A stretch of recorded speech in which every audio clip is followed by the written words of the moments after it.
Party ചിഹ്നത്തിൽ 25,000 വോട്ടിന് ജയിപ്പിച്ചവരാണ് പാണക്കാട് തങ്ങളുടെ ഇന്ത്യൻ യൂണിയൻ മുസ്ലിം ലീഗിന്റെ കുട്ടികൾ. 40 ക്രിസ്ത്യാനികളെ തിരൂരങ്ങാടി നിയോജക മണ്ഡലത്തിൽ ഒന്നായിട്ട് തെരഞ്ഞാൽ കിട്ടൂല.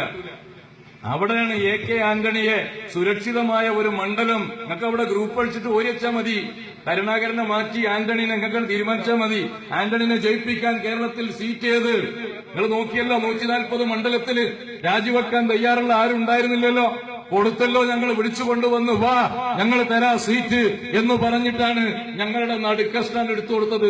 തിരൂരങ്ങാടി മണ്ഡലം ആന്റണി എന്ന ക്രിസ്ത്യാനിക്ക് അവിടെ മാപ്പിളമാര്, തൊപ്പി വെച്ചവര്, നിസ്കാരത്തയമ്പുള്ളവര്, താടി വെച്ചവര് ഒരു ക്രിസ്ത്യാനിക്ക് വോട്ട് ചെയ്യൂല എന്ന് മുസ്ലിമീങ്ങളെങ്ങാനും വർഗീയമായി ചിന്തിച്ചിരുന്നെങ്കിൽ അങ്ങനെ ഒരു മുഖ്യമന്ത്രി ആന്റണി കേരളത്തിന്റെ ചരിത്രത്തിൽ പിന്നൊരു തവണ മുഖ്യമന്ത്രിയായി വരുമായിരുന്നില്ല. ഞങ്ങളെ കൊണ്ട് പഴങ്കവർ മാന്തിക്കരുത്. നിങ്ങൾ ഇത് ചരിത്രം അറിയാത്തവരല്ല ഞങ്ങളത് പറയുന്നത് വളരെ വേദനയോടുകൂടിയാണ്. ഞങ്ങളത് പറയാൻ ഉദ്ദേശിച്ചതല്ല. ഞങ്ങളെ വർഗീയ പാർട്ടി എന്നൊക്കെ പറഞ്ഞിട്ട് അരിയും തിന്ന് ആശാർച്ചിനും കടിച്ച് പിന്നെയും പട്ടിക്ക് മുറുമുറുപ്പ് എന്ന് പറഞ്ഞതുപോലെ എല്ലാ സാധാരണ പണ്ടാരങ്ങളെയും കൂട്ടി ജയിച്ചിട്ടും പോരാ, പിന്നെ മുസ്ലിം ലീഗിന്റെ കക്കും കരളും മാന്തുക എന്ന് പറഞ്ഞാൽ ഞങ്ങൾ വിടൂല. അങ്ങനത്തെ രാഷ്ട്രീയമൊന്നും വേണ്ട. അങ്ങനെ രാഷ്ട്രീയത്തിന്റെ നെറികേട് നിങ്ങൾ ഈ പുതിയ തലമുറയിലെ ചെറുപ്പക്കാർക്ക് പറഞ്ഞു കൊടുക്കരുത്. ഞങ്ങൾ വർഗീയ പാർട്ടിയാണ് എന്ന് മാത്രം നിങ്ങൾ പറയരുത്. അങ്ങനെ നിങ്ങൾ എങ്ങനെയാ ഞങ്ങളെ വർഗീയ പാർട്ടി എന്ന് പറയുക? കോൺഗ്രസിന്റെ സംസ്ഥാന അധ്യക്ഷൻ ശ്രീ VM സുധീരൻ അദ്ദേഹത്തിന് 5 ലക്ഷം രൂപ വ്യത്യസ്തങ്ങളായ സ്ഥലങ്ങളിൽ നിന്ന് അവാർഡായി വിവിധ കമ്മിറ്റികൾ കൊടുത്തപ്പോ 5 ലക്ഷം രൂപയും കൊണ്ട് നിങ്ങളുടെ സംസ്ഥാന അധ്യക്ഷൻ VM സുധീരൻ നടന്നുപോയത് ET മുഹമ്മദ് ബഷീർ ചെയർമാനായ തിരുവനന്തപുരത്തെ CH സെന്ററിലേക്കാണ് എന്ന് നിങ്ങൾ മറക്കരുത്. നിങ്ങൾക്ക് കൊടുക്കാൻ 5 ലക്ഷം ഉറുപ്പിക കൊടുക്കാൻ ഒരു കമ്മിറ്റി ഇല്ലാത്ത പാർട്ടിയാണ് നിങ്ങൾ. ഇന്ത്യ ഭരിച്ച പാർട്ടിയാണ്. പറഞ്ഞിട്ട് എന്താ കാര്യം? ഇവിടെ എങ്ങനെ അതും പറഞ്ഞ് നടന്നിട്ട് കാര്യമില്ല. കിട്ടിയ 5 ലക്ഷം ആലോചിച്ച് നോക്കാണ്. ലീഗിന്റെ മയ്യത്ത് നിസ്കരിക്കാൻ വേണ്ടിയിട്ടാണ് ഇയാൾ കാത്തു നിൽക്കുന്നത്. ഞാൻ ജനിച്ചിട്ട് ഇതുവരെ ലീഗിന് വോട്ടും ചെയ്തിട്ടില്ല. പോരെ ഇവരൊക്കെ നമ്പിട്ടാണ് നമ്മൾ ഇക്കാലം അത്രയും ഇവിടെ മുന്നണി ചർച്ചയ്ക്ക് കൊണ്ടുപോയത്. ഈ ജാതി സാധനങ്ങളെ നിങ്ങൾ ആലോചിച്ച് നോക്കി. വീരനാജി ഇവിടെ ഉണ്ടല്ലോ, ഗഫുറാജിന്റെ നേതാക്കന്മാരൊക്കെ ഉണ്ടല്ലോ. ജനിച്ചിട്ട് ഇതുവരെ ലീഗിന് വോട്ട് ചെയ്തിട്ടില്ല എന്നൊക്കെ കൺവെൻഷനിൽ പ്രസംഗിക്കുക. ഇനിയുമ്പൾക്ക് ഇത് മുന്നോട്ട് പോകണ്ടേ? അങ്ങനെ ചെയ്തിട്ടില്ലെങ്കിൽ തന്നെ ഇത് പറയാൻ പറ്റും. ചില സംഗതികളൊക്കെ അങ്ങനെ മനുഷ്യരുടെ ഇടയിൽ പറയാൻ പറ്റുമോ? കാരണം ഞങ്ങളെ പ്രവർത്തകന്മാർ ഇനി ആ ജാതി എന്താ ഞാൻ പറയാ, ആ ജാതി നെജുസൊക്കെ ഇനി ഈ ചീക്കോട് ഏത് വാർഡിൽ നിന്നാലാണ് ജയിപ്പിച്ചെടുക്കാൻ പറ്റുമെന്ന് ആലോചിക്കണം. വലിയ പ്രയാസമാണ്. ലീഗിന്റെ മയ്യത്ത് നിസ്കരിക്കാൻ വേണ്ടി തന്നെ കാത്തിക്കേണ്ട മയ്യത്ത് നിസ്കാരം എല്ലാവർക്കും ഉണ്ടാവും. ആ ഓർമ്മ ഉണ്ടാവുന്നത് നല്ലതാണ്. അങ്ങനെയല്ലേ ഞാനൊരാളെ മയ്യത്ത് നിസ്കരിക്കണം ഇങ്ങനെ വേറെ നിന്നിട്ട് കാര്യമുണ്ടോ? ഞാനാണ് മരിച്ച എന്റെ വേറെ നിസ്കരിച്ചല്ലേ. മയ്യത്ത് നിസ്കാരം എന്ന് പറഞ്ഞത് മറ്റുള്ളവർക്ക് മാത്രമേ ഉണ്ടാവുള്ളൂ എന്ന് വിചാരിച്ച് കത്തിക്കുക. എല്ലാവരും ഞങ്ങൾക്ക് പറയാനുള്ളത് എന്താ വെച്ചാൽ നിങ്ങൾക്ക് നിസ്കരിക്കുന്നതിന് മുമ്പ് സ്വയം ഒന്ന് നിസ്കരിക്കാൻ നോക്കി, നല്ലതാണ് എന്ന് ഞാൻ സൂചിപ്പിക്കുകയാണ്. മുമ്പണി വലിയ പാർട്ടിയിന് ഇന്ത്യ ഒന്നായിട്ട് ഭരിച്ചിരുന്നു, 3-2 ഭൂരിപക്ഷം ഉണ്ടായിരുന്നു എന്നും പറഞ്ഞിട്ട് കാര്യമല്ല. ബീഹാറില് ലാലു പ്രസാദ് വെച്ചു കൊടുത്ത എല്ലും കഷ്ണം അതാപ്പൊ കിട്ടിയത്. നിങ്ങൾ നോക്കണം, ഒരു പാർട്ടിന്റെ സ്ഥിതിയാണ്. പോയി എവിടെ എത്തിയത്? ബീഹാറിലെ കോൺഗ്രസ് പാർട്ടിക്ക് കിട്ടിയത് ലാലു പ്രസാദും നിതീഷ് കുമാറും വെച്ചുകൊടുത്ത 25 സീറ്റ് ബീഹാർ ഒറ്റയ്ക്ക് ഭരിച്ച് പ്രതിപക്ഷമില്ലാതെ ഒറ്റയ്ക്ക് ഭരിച്ച പാർട്ടിയാണ്. വലിപ്പമൊന്നും ഞങ്ങളെ കൊണ്ട് പറയിക്കണ്ട. ഞാൻ അതിലേക്ക് പോകുന്നില്ല. കാരണം എന്താ വെച്ചാൽ 6 മാസം കഴിഞ്ഞാൽ ഒരു ഉഷാറാണെന്ന് നമ്മൾ തന്നെ പ്രസംഗിക്കേണ്ടി വരുമല്ലോ. അതുകൊണ്ടാണ്. അല്ലെങ്കിൽ അണബായി തീർത്തു പറഞ്ഞു. അങ്ങനെ ഒരു ബേജാറും കൂടി ഇല്ലാന്നുണ്ടെങ്കിൽ അണബായി തീർത്തു പറയും. ഒരു ബേജാറും കരുതണ്ട. പക്ഷേ അതൊക്കെ ഒരു മുന്നണി സംവിധാനത്തിന്റെ സീമകളും മര്യാദകളും അതൊന്നും ലംഘിക്കാതെ നമുക്ക് ഒരുമിച്ച് മുന്നോട്ട് പോകേണ്ടതാണ്. ഇവിടെ 4 മുറിച്ചുത്തികൾ വിചാരിച്ചാൽ ഈ ബന്ധം തകർക്കാൻ കഴിയില്ല എന്ന് ഞാൻ സൂചിപ്പിക്കുകയാണ്. അതൊക്കെ വലിയ നേതാക്കന്മാര്, ഞങ്ങളെ നേതാക്കന്മാര് ലെഫ്റ്റ് റൈറ്റ് എന്ന് പറഞ്ഞാൽ ഞങ്ങൾ അവിടെ നിൽക്കും. പിന്നിപ്പോ വലിയ കോൺഗ്രസ്സുകാരിന്റെ ഇവിടെ ഏത് ലീഗ് വിരോധം പറഞ്ഞു നടക്കണേ, അതിങ്ങനെ ആ വിഷം കയറ്റി നടക്കണ കോൺഗ്രസ്സുകാര്, അവരോട് ഞങ്ങൾക്ക് വളരെ വിനയത്തോടെ സൂചിപ്പിക്കാനുള്ളത്, ഈ ലീഗ് വിരോധത്തിന്റെ എന്ന് വെച്ചാൽ അതിന്റെ ഫാക്ടറി എന്ന് പറയുന്നത് എവിടുന്നാണ്? നിലമ്പൂർ ആര്യാടന്റെ പെരിന്നാണ് ലീഗ് വിരോധത്തിന്റെ ഫാക്ടറി.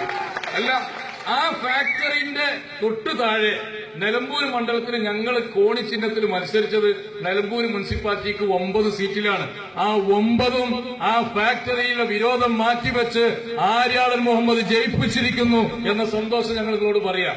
നിലമ്പൂരിലെ മുനിസിപ്പാലിറ്റിയിൽ 9 സീറ്റ് കോണിക്ക് കൊടുത്ത് 9 ജയിച്ചു. എന്താ കാരണം?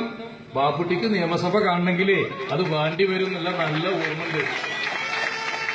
അപ്പൊ ഇങ്ങളെ കൊണ്ട്, ഈ കൊരങ്ങിനെ കൊണ്ട് ചുടുചോറ് മാന്തിക്കുന്ന ആര്യാടൻ സാഹിബിന് മൂപ്പര നാട്ടിൽ ഈ വിരോധമൊന്നും ഇല്ല കൂട്ടരെ. അതൊന്നും നിങ്ങൾ മനസ്സിലാക്കിയാൽ മതി. അതൊക്കെ അനിൽകുമാറിന്റെ മണ്ഡലത്തേക്ക് തെറ്റി മൂപ്പര്. ഇവരെ ബുദ്ധി നോക്കണം നിങ്ങൾ. അനിൽകുമാറിന്റെ മണ്ഡലത്തിൽ മുഴുവൻ പഞ്ചായത്തിലും മൂപ്പര് മുന്നണി ബന്ധം തകർത്തിട്ട് നിലമ്പൂർ മണ്ഡലത്തിൽ ഒക്കെ ഉഷാറാക്കി. ഒറ്റ പഞ്ചായത്ത് ഒറ്റയ്ക്ക് മത്സരിച്ചിട്ടില്ല നിലമ്പൂർ മണ്ഡലത്തിൽ, ഒക്കെ മുന്നണി. അപ്പൊ ഇതൊക്കെ ഞങ്ങളും നോക്കിക്കാണുന്നുണ്ട്. അത്ര പോയത്തക്കാരൊന്നല്ലേ മുസ്ലിം ലീഗുകാര്. ഞങ്ങൾക്കറിയാം ആര്യാടൻ എന്താണെന്നുള്ളത്. തെരഞ്ഞെടുപ്പ് അടുക്കുമ്പോ ആര്യാടന്റെ സ്വഭാവം എന്താണെന്നൊക്കെ കൃത്യമായിട്ട് മുസ്ലിം ലീഗുകാർക്കും അറിയാം. ഇനി എന്തെങ്കിലുമൊക്കെ മൂപ്പര് ലീഗിനെ പറ്റി പറഞ്ഞിട്ടുണ്ടെങ്കിൽ തന്നെ തെരഞ്ഞെടുപ്പ് കാലത്ത് ആര്യാടന്റെ മുട്ടുംകാലി തടവിയാൽ പാണക്കാട് മുട്ടിട്ട് എഴയുന്നതിന്റെ പാട് കാണും എന്ന കാര്യത്തിൽ യാതൊരു തർക്കവുമില്ല. അതുകൊണ്ട് ഞങ്ങളെ കൊണ്ട് അത് കൂടുതൽ പറയിപ്പിക്കരുത് എന്ന് ഞാൻ സാന്ദർഭികമായി സൂചിപ്പിക്കുകയാണ്. പ്രിയപ്പെട്ടവരെ, ഞങ്ങൾ ഇവിടെ ഉണ്ടാക്കിയിട്ടുള്ളത് അത്യുജ്വലമായ ഒരു വിജയമാണ്. അതിൽ ഞങ്ങൾക്ക് ചെറിയ പറമ്പത്തും അതുപോലെ തന്നെ ഈ പറയുന്ന തീണ്ടാപ്പാറയും ഞങ്ങൾക്ക് നഷ്ടപ്പെട്ടിട്ടുണ്ട് എന്ന വസ്തുത ഞങ്ങൾ അംഗീകരിക്കുന്നു. പക്ഷേ അവിടെയും ഞാൻ നേരത്തെ പറഞ്ഞതുപോലെ നഷ്ടപ്പെട്ട സമയത്ത് പോലും ബിജുഗീസുവിനെ പോലെ നട്ടലുയർത്തിപ്പിടിച്ച് ആരുടെ മുമ്പിലും ആരടാ എന്ന് ചോദിച്ചാൽ ഞാനടാ എന്ന് പറയുന്ന പാർട്ടി ഇന്ത്യൻ യൂണിയൻ മുസ്ലിം ലീഗാണ് എന്ന് ഞങ്ങൾക്ക് പറയാൻ സാധിക്കും. നിങ്ങൾ എല്ലാവരും കൂടി എതിർത്താൽ ഇത്രയേ ചെയ്യാൻ സാധിക്കൂ എന്ന് നിങ്ങൾക്ക് ബോധ്യമായിട്ടുണ്ട്. ഇനി ഞങ്ങളുടെ പരാജയം എന്ന് പറയുന്നത് അതിന് മറ്റു പല കാരണങ്ങളുണ്ട്. അത് ഞങ്ങൾ ഇവിടെ ഈ പൊതുസമ്മേളനത്തിൽ വിശദീകരിക്കുന്നില്ല. ആ പരാജയത്തിന്റെ കാരണക്കാരായി ഞങ്ങളുടെ കൂട്ടത്തിൽ നിന്ന് വലിയ ആളുകൾ പ്രവർത്തിച്ചിട്ടുണ്ടെങ്കിൽ അത് ഈ പാർട്ടി ആത്മപരിശോധന നടത്തും. തീർച്ചയായും അങ്ങനെ ഒന്നില്ല എന്നാണ് ഞങ്ങൾ മനസ്സിലാക്കുന്നത്. ഇവിടെ മുസ്ലിം ലീഗിനെ തോൽപ്പിക്കാൻ വേണ്ടി ലീഗ് തോറ്റു എന്ന് പറഞ്ഞ് ആലുളയിൽ നടക്കുന്ന ചില ആളുകളുണ്ട്. അവരോട് ഞങ്ങൾക്ക് വളരെ വിനയത്തോടെ പറയാനുള്ളത്, നിങ്ങൾ ഞങ്ങളുടെ നേതാക്കന്മാർക്കും സ്ഥാനാർത്ഥിക്കുമെതിരെ വോട്ട് ചെയ്തതിൽ ഞങ്ങൾക്ക് പരാതിയില്ല. ഒരു ജനാധിപത്യ സംവിധാനത്തിൽ വോട്ട് ആർക്ക് ചെയ്യണം എന്ന് വോട്ടർക്ക് തീരുമാനിക്കാം. പക്ഷേ വലിയ പണ്ഡിതന്മാരാണ്, വലിയ ഇസ്ലാമിക ഇൽമുള്ളവരാണ് എന്നൊക്കെ പഠിച്ചിട്ട് ഞങ്ങൾ നിങ്ങളോട് വോട്ട് വേണം. ഐക്യ ജനാധിപത്യ മുന്നണിക്കും മുസ്ലിം ലീഗിനും കേരളത്തിന്റെ ഗ്രാമങ്ങളുടെ 35% മാത്രമേ ഞങ്ങളുടെ കൈകളിൽ വന്നിട്ടുള്ളൂ. ബാക്കി 65% എക്കാലത്തും മാർക്സിസ്റ്റ് പാർട്ടിയുടെ കൂടെയാണ്, ഇടതുപക്ഷത്തിന്റെ കൂടെയാണ്. പക്ഷെ കഴിഞ്ഞ തെരഞ്ഞെടുപ്പിൽ മാർക്സിസ്റ്റ് പാർട്ടിക്ക് അഭൂതപൂർവമായ ഒരു പരാജയമുണ്ടായി. UDFന് വലിയ മുന്നേറ്റമുണ്ടായി. ആ മുന്നേറ്റം ഇത്തവണ ഇല്ല എന്ന് മാത്രമേ ഉള്ളൂ. കേരളത്തിലെ 14 ജില്ലാ പഞ്ചായത്തിൽ മലപ്പുറം ജില്ലാ പഞ്ചായത്ത് ഒഴിച്ച് 13 നിങ്ങൾ ഭരിച്ചില്ലേ? 92 അന്നല്ലേ നിയമസഭ 6 മാസം ബാക്കിയുള്ളപ്പോ നായനാര് പിരിച്ചിട്ടത്? ആ നായനാരുടെ മകളല്ലേ കൊച്ചിയിൽ തോറ്റത്? ഇതൊന്നും പറയാൻ പാടില്ല. PKവിന്റെ മകള് തോറ്റു, നായനാരുടെ മകള് തോറ്റു. അതൊക്കെ മുസ്ലിം ലീഗിന്റെ നേതാവിന്റെ മകളാണെങ്കിൽ പേപ്പറിന്റെ 1ാമത്തെ പേജിലുണ്ടാവും കുഞ്ഞാലിക്കുട്ടിന്റെ മകൻ തോറ്റു എന്ന്. കാരണം കുഞ്ഞാലിക്കുട്ടിന്റെ മകൻ മത്സരിച്ചിട്ടില്ല. നായനാരുടെ മകള് തോറ്റു. വല്ല പത്രത്തിലും വന്നോ? ഇനി ഉണ്ടെങ്കിൽ തന്നെ ഒരു മൂലയ്ക്ക് എവിടെയെങ്കിലും ഉണ്ടാവും.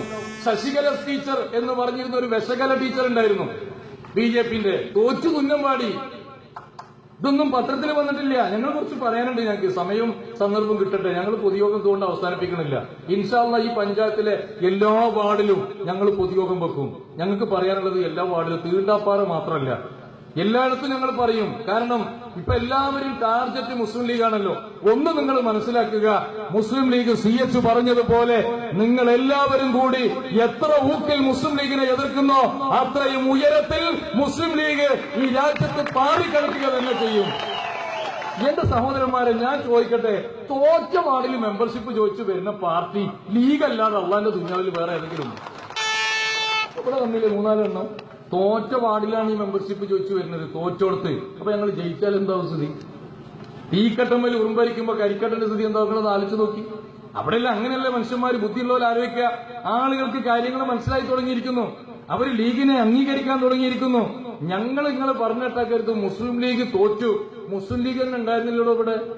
മഹാനായ കായിക മില്ലത്ത് മുഹമ്മദ് ഇസ്മായിൽ സാഹിബ്, ഞങ്ങൾക്ക് ചെറിയ പാരമ്പര്യമുള്ളൂ. 1857 അലൻ ഒക്ടോവിയോ ഹ്യൂം എന്ന് പറയുന്ന AO ഹ്യൂം ഇംഗ്ലണ്ടിൽ നിന്ന് വന്നുണ്ടാക്കിയ പാർട്ടിയല്ല മുസ്ലിം ലീഗ്. പറയണ്ടല്ലേ, ഇനി മതിയേറ്റനെ പറഞ്ഞു. എന്തിനാണ് AO ഹ്യൂമാണ്? ബാപ്പ ഇന്ത്യക്കാരനല്ലല്ലോ. പാർട്ടിന്റെ ബാപ്പന്നെ വിദേശിയാണ്. എന്നിട്ട് ഓലാണ് നമ്മളെ രാജ്യസ്നേഹം പഠിപ്പിക്കുന്നത്. പോയി പണി നോക്കുന്നത്.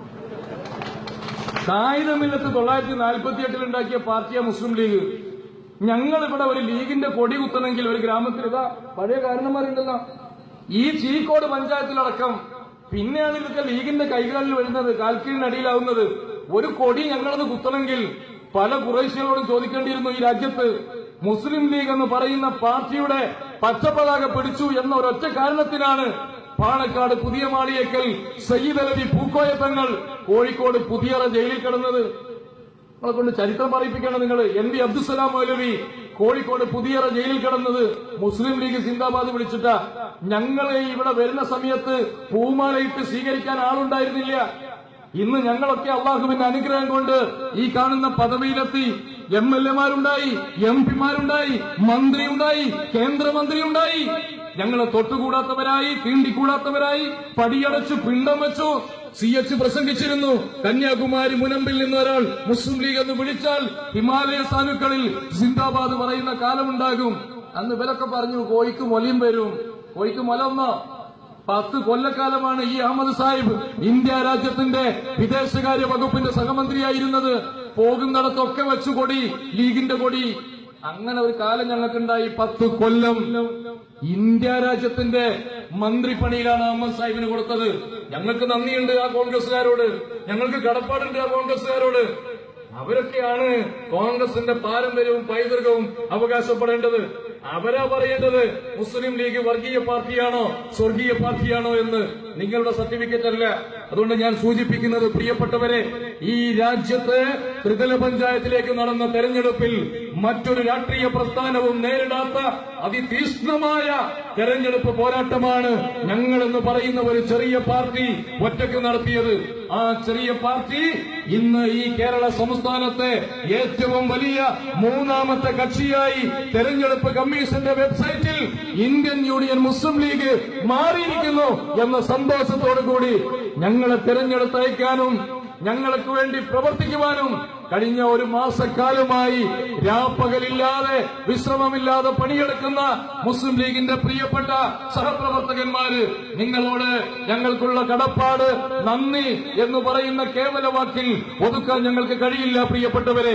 അതുകൊണ്ട് ഞങ്ങളെ തെരഞ്ഞെടുത്തയച്ച സ്ഥാനങ്ങളിൽ ഞങ്ങളുടെ ഔദ്യോഗികമായ കൃത്യനിർവഹണത്തിൽ ഞങ്ങൾക്ക് കരുത്തും ഊർജവുമായി നിങ്ങളുടെ പ്രാർത്ഥനയും നിങ്ങളുടെ പ്രവർത്തനവും തുടർന്ന് ഞങ്ങളുടെ കൂടെ ഉണ്ടാകണം എന്ന് ഹൃദയത്തിന്റെ ഭാഷയിൽ നിങ്ങളോട് അഭ്യർത്ഥിച്ചുകൊണ്ട് എല്ലാവർക്കും, ഞങ്ങളെ തെരഞ്ഞെടുത്തയച്ച എല്ലാ ആളുകൾക്കും ഹൃദയത്തിന്റെ അടിത്തട്ടിൽ നിന്ന് ഒരിക്കൽ കൂടി നന്ദി രേഖപ്പെടുത്തിക്കൊണ്ട് ഞാൻ അവസാനിപ്പിക്കുന്നു. ജയ് മുസ്ലിം.